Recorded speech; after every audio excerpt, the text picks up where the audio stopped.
आज हम पढ़ेंगे कक्षा 11 फिजिक्स में मापन और उसके मात्रक में त्रुटि। त्रुटि किसे कहते हैं? किसी पाठ्यांक की अनिश्चितता को तकनीकी रूप से त्रुटि कहते हैं। किसी पाठ्यांक की अनिश्चितता को तकनीकी रूप से त्रुटि कहते हैं। जैसे मान लीजिए एक छड़ है, उसकी लंबाई 20 सेंटीमीटर है और इसको हम माप रहे हैं तो 19.5 सेंटीमीटर हो रहा है। माप रहे हैं तो 19.5 सेंटीमीटर है, तो 20 जो है वास्तविक मान है और 19.5 जो है वह मापित मान है। तो वास्तविक मान में से मापित मान को घटा देते हैं तो त्रुटि निकलती है।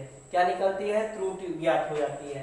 अब त्रुटि जो होता है दो प्रकार का होता है, नियमित त्रुटि और अनियमित त्रुटि। नियमित त्रुटि किसे कहते हैं? कि वह त्रुटि जो किसी प्रयोग में नियमित रूप से पाई जाती हो, यानी हर जगह उतना ही पाई जाती हो, तो उस त्रुटि को हम नियमित त्रुटि कहते हैं।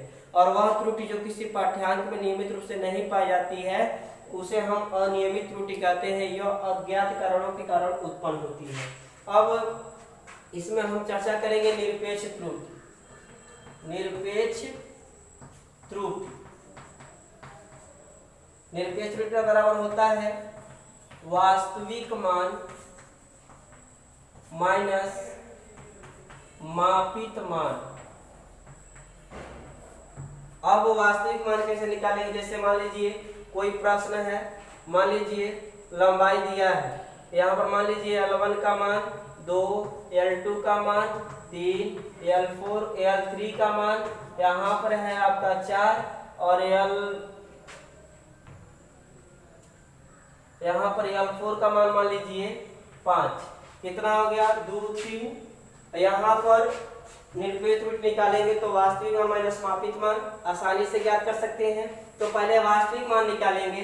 वास्तविक मान जो परीक्षण दिया रहेगा उसका हम औसत निकालेंगे, वही वास्तविक मान होगा। यानी यहाँ पे LM बराबर हो जाएगा आपका वास्तविक मतलब समांतर माध्य निकालना। जैसा आप लोग क्लास 10th में पढ़ चुके हैं, समांतर माध्य निकालना कैसे निकालेंगे? LM L1 plus L2 plus L3 plus L4। यहाँ हो जाएगा कौ पद हो रहा है 1 2 3 4, 4 से भाग कर देंगे। समांतर माध्य जो आप 10th में पढ़े हो 2 हो जाएगा, यहाँ पे 3 हो जाएगा, यहाँ पे 4 हो जाएगा, यहाँ 5 हो जाएगा, नीचे कितना 4। तो 2 3 कितना हो जाएगा 5, 2 3 कितना हो जाएगा 5 और 5 4 कितना हो जाएगा 9। इसको हम 3 मान ले रहे हैं आसानी से समझने के लिए। तो हो गया 3 3 6 6 4 10 2 12, यानी LM बराबर हो जाएगा 12/4। ये हो जाएगा आपका 4 से 12 3 आएगा, यानी वास्तविक मान जो है वह 3 है। अब मापित मान 2 3 4 3 ये मापित मान है। अगर हम निरपेक्ष त्रुटि निकालते हैं तो अगर इसमें त्रुटि निकालेंगे लिखेंगे डेल्टा L1 और हो जाएगा LM माइनस L1, यानी वास्तविक मान मतलब LM जो है वास्तविक मान है, मापित मतलब L1। तो यहाँ पे निकालेंगे तो LM का मतलब हो गया आपका 5 नहीं, LM का मतलब 3 और L1 का मतलब 2 बराबर कितना आएगा 1। ये मीटर। डेल्टा L2 बराबर LM माइनस L2। LM का मतलब कितना 3 और L2 का मतलब कितना आया है आपका? L2 का मतलब 3 है, ये दिया हुआ है तो घटाएंगे 3 में से 0 हो जाएगा मीटर। यदि डेल्टा L3 निकाल रहे हैं तो LM माइनस L3 लिखेंगे तो LM का मतलब 3 L3 का मतलब 4, घटाएंगे तो कितना आएगा -1 मीटर। डेल्टा L4 लिखेंगे तो LM माइनस यहाँ पर L4 हो जाएगा। LM का वैल्यू कितना? LM का वैल्यू हमेशा 3 ही होगा, तो माइनस कितना हो जाएगा? यहाँ मीटर हो जाएगा, यहाँ पे 3 और ये हो जाएगा आपका L4 का वैल्यू कितना है? 3 बराबर 0 मीटर। यानी अगर इसमें त्रुटि निकालेंगे तो डेल्टा L1, तो डेल्टा L1 बराबर होगा LM माइनस L1 और 3 में 2 घटाएंगे तो 1 होगा। ये निरपेक्ष त्रुटि निकाले हैं। अब निरपेक्ष त्रुटि किसे कहते हैं? वास्तविक मान तथा मापित मान के अंतर को निरपेक्ष त्रुटि कहते हैं। वास्तविक मान निकालना होगा तो जो प्रेक्षण दिए गए होंगे उनका हम समांतर माध्य निकालेंगे, वही वास्तविक मान हो जाएगा। और वास्तविक मान में से घटाते जाओ, यानी 3 में से 2, 3 में से 3, 3 में से 4, 3 में से 3, ये आपका जो निकलेगा वो निरपेक्ष त्रुटि निकलेगा। और निरपेक्ष त्रुटि को डेल्टा से प्रदर्शित करते हैं। यदि L1 निकालना है तो डेल्टा L1, L2 निकालना है डेल्टा L2 हो जाएगा। अब आगे बढ़ते हैं, इसको याद रखिएगा। यहाँ पे समझिए अब दूसरी हेडिंग जो है वह औसत त्रुटि है। औसत त्रुटि, औसत त्रुटि किसे कहते हैं? निरपेक्ष त्रुटि, निरपेक्ष त्रुटियों का औसत। औसत त्रुटि किसे कहते हैं? निरपेक्ष त्रुटियों का औसत, औसत त्रुटि कहलाता है। निरपेक्ष त्रुटियों का औसत ही क्या कहलाता है? औसत त्रुटि कहलाता है। और त्रुटियों को हमेशा जोड़ते हैं, यानी यहाँ पर औसत त्रुटि निकालेंगे तो delta L1 delta L2 plus delta L3 plus delta L4। कितने पद हो रहे हैं? 4। तो इनको जोड़ के भाग कर देना है। एक एक यानी माइनस रहेगा तब भी जोड़ेंगे, यानी माड यहाँ पर होता है। ऐसे क्या होता है? माड। माड यानी सबको प्लस कर देगा। जब सबको प्लस कर दे जाएगा तो एक एक कितना हो जाएगा? 2। 2 बटा कितना हो जाएगा? 4। इसको काटेंगे तो 1 बटा कितना आएगा? 2। यानी औसत त्रुटि हो गया आपका 1 बटा 2। तो औसत त्रुटि किसे कहते हैं? निरपेक्ष त्रुटियों का औसत ही औसत त्रुटि कहलाता है। और इसके बाद जो हेडिंग है वह है आपका भिन्नात्मक त्रुटि। क्या है? भिन्नात्मक त्रुटि।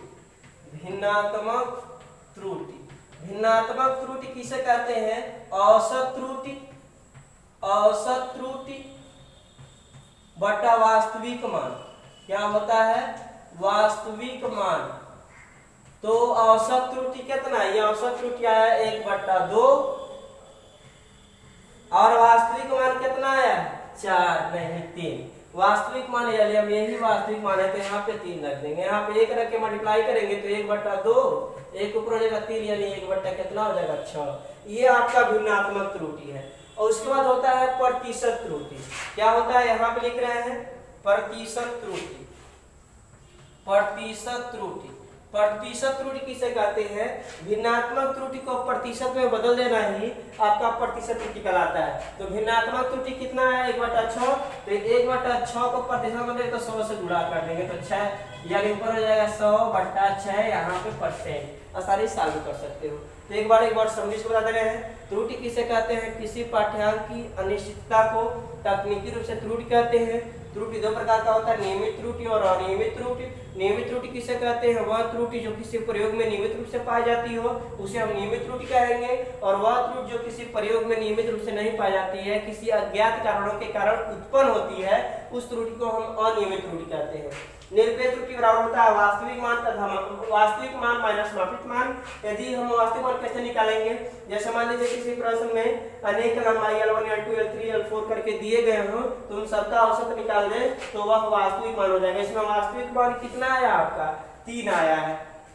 अब इसमें त्रुटि निकालना है L1 में L2 में L3 में L4 में, तो वास्तविक होने से घटाते जाएंगे, यानी डेल्टा L1 यानी इसमें त्रुटि निकालना delta L1 LM minus L1 हो जाएगा। यानी 3 में से 2 घटाओगे तो ये डेल्टा L1 निकल जाएगा, 3 में से 3 घटाओगे 0 हो जाएगा और डेल्टा L2 निकल जाएगा, और 3 में से 4 घटाओगे तो -1 आएगा और डेल्टा L3 हो जाएगा। यहाँ पे निकाल के दिखा दिए हैं। उसके बाद है औसत त्रुटि। तो निरपेक्ष त्रुटियों का जो औसत आया 1 0 -1 0, तो इनका जो होगा प्लस लेके यानी माड लेके जोड़ देना है। तो 0 1 0 1 0 जोड़ेंगे तो हो जाएगा आपका, यहाँ पे समझ रहे हो कि 1 है -1 है भी 0 हो जाएगा। नहीं, ये धन के साथ जोड़ेंगे, प्लस के साथ जोड़ेंगे तो 1 1 हो जाएगा 2। इतना याद रखिएगा, त्रुटियों को सदैव जोड़ते हैं, वास्तविक मान को ही घटा सकते हैं, बढ़ा सकते हैं। तो 1 1 हो जाएगा आपका 2 और 2 बट्टा हो जाएगा आपका क्या होता है 2। इसका औसत निकालेंगे तो 1 2 3 4 4 से भाग कर देंगे तो 4 से 2 में भाग करेंगे तो 1 बट्टा 2 आएगा। ये आपका निकल गया औसत त्रुटि। भिन्नात्मक त्रुटि क्या होता है? औसत त्रुटि बटा वास्तविक मान। तो औसत त्रुटि बटा 1 बट्टा 2 आया है, वास्तविक मान यहाँ से कितना आया है 3 आया है, तो रख देंगे तो हो जाएगा 1 बट्टा 6। और भिन्नात्मक त्रुटि प्रतिशत त्रुटि किसे कहते हैं? भिन्नात्मक त्रुटि को प्रतिशत में बदल देना ही भिन्नात्मक त्रुटि कहलाता है। जैसे 1 बटा 6 है, इसको प्रतिशत में बदल देंगे तो कितना हो जाएगा 100 बटा 6। ये आपका